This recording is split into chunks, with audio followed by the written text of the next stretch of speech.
अलैकुम, मेरा नाम ज़ैनब कादरी है।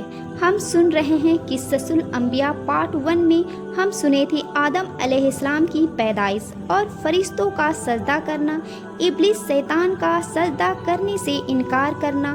अगर आप किस्सतुल अंबिया का पार्ट 1 नहीं सुने हैं तो मेरे चैनल पर जाकर सुन सकते हैं। आज हम सुनेंगे किस्सतुल अंबिया द रियल स्टोरी प्रॉफिट आदम अलैहिस्सलाम पार्ट 2। आदम अलैहिस्सलाम को जन्नत से कैसे निकाला।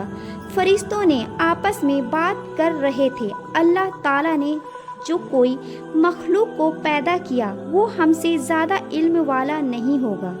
फिर अल्लाह ने फरिश्तों से सवाल किया, तुम इन चीज़ों का नाम बताओ।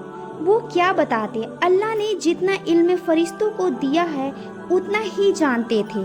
फिर अल्लाह ताला ने आदम अलैहिस्सलाम से पूछा, तुम इन चीज़ों का नाम बताओ।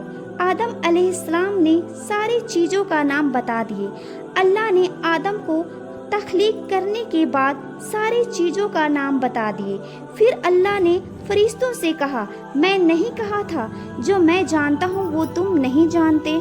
जब अल्लाह ने इब्लिस को जन्नत से निकाल दिया तो इब्लिस ने अल्लाह से माफ़ी मांगने के बजाय उसने तकब्बुर और घमंड में चूर होकर अल्लाह से कहने लगा, जब तूने मुझे मरदूद करार कर ही दिया है तो जिस आदम की बदौलत दे दे, मैं भी आदम के औलाद की ही राह मारूंगा और उसके आगे से पीछे से आसपास और चारों ओर होकर उसको गुमराह करूंगा और उसकी अक्सरियत को तेरा नाशुक्र बना छोड़ूंगा। अल्लाह ने कहा, जा मैं तुझे मोहलत देता हूँ, जा जिसे प्यादे चढ़ाना है चढ़ा लिया।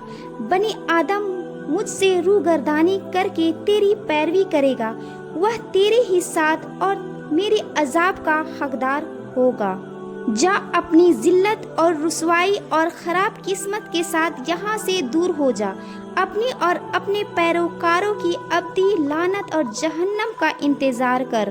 हज़रत आदम अलैहिस्सलाम एक मुद्दत तक अकेले ज़िंदगी बसर करते रहे, मगर अपनी ज़िंदगी और राहत व सुकून में एक वहशत और खुला महसूस करते थे और उनकी तबीयत और फितरत में किसी गमख्वार की याद नज़र आती थी। हज़रत आदम अलैहिस्सलाम को अकेला बहुत महसूस होती थी।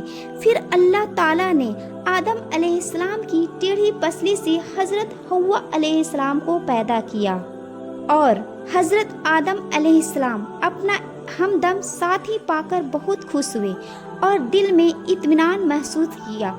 हज़रत आदम अलैहिस्सलाम हज़रत हव्वा अलैहिस्सलाम का इजाज़त थी कि वो जन्नत में रहे सहे और अपनी हर चीज़ से फ़ायदा उठाए। फिर अल्लाह ताला ने एक पेड़ के पास जाने से मना फरमाया, उसका फल खाने से मना फरमाया और इब्लिस को एक मौका हाथ आया और उसने हज़रत आदम अलैहिस्सलाम को दिल में वसवसा डालना शुरू कर दिया।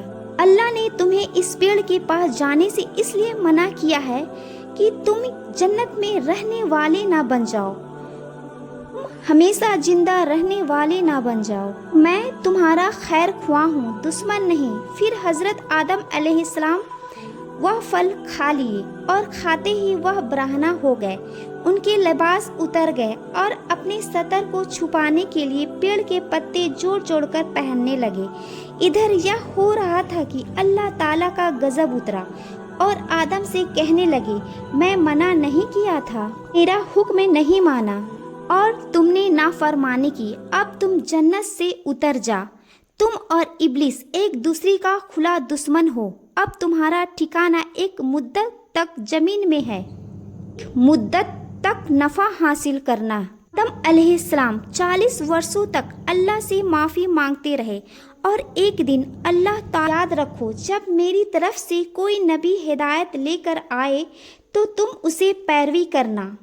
जो मेरे नबियों का बात नहीं मानेगा वह दोज़ख में जाएगा और हमेशा के लिए उसी में रहेगा। अल्लाह ताला ने हज़रत आदम अलैहिस्सलाम को और हज़रत हव्वा अलैहिस्सलाम से 40 वर्षों के बाद एक दूसरे से मिलवा दिया। फिर दोनों ज़मीन में ज़िंदगी बसर करने लगे और उन्हें कई औलादें हुई اور انہی کی نسل سے ہم سب ہیں۔